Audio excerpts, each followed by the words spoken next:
Actually பார்த்தீங்கன்னா மகாபாரதம் போர் முடிஞ்சு பஞ்ச பாண்டவர்களும் சிவனை பார்க்கறதுக்காக ஒவ்வொரு மலையாக தாண்டி தாண்டி போயிருப்பாங்க. ஒரு கைலாஷ். அதுதான் இப்போ பார்த்தீங்கன்னா ஒவ்வொரு ஸ்டாச்சுவாக வச்சுருக்காங்க. இது ஃபஸ்ட்டு கைலாஷ்.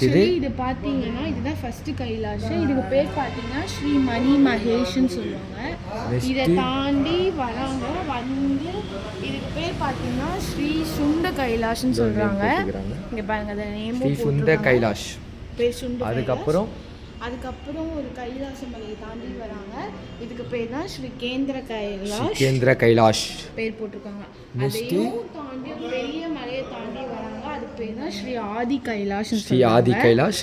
அது எல்லாத்தையும் தாண்டி தான் சிவபெருமான் கிட்ட வந்து பஞ்ச பாண்டவர்களும் சேர்றாங்க. ஊ பர்வத்னு சொல்லி. இதுதான் ஊ பர்வத். இங்கே தான் வந்து அவங்க இதுவாக வராங்க. இங்கே தான் வந்து சிவபெருமான் வந்து அடைகிறாங்க. இது அதுதான்.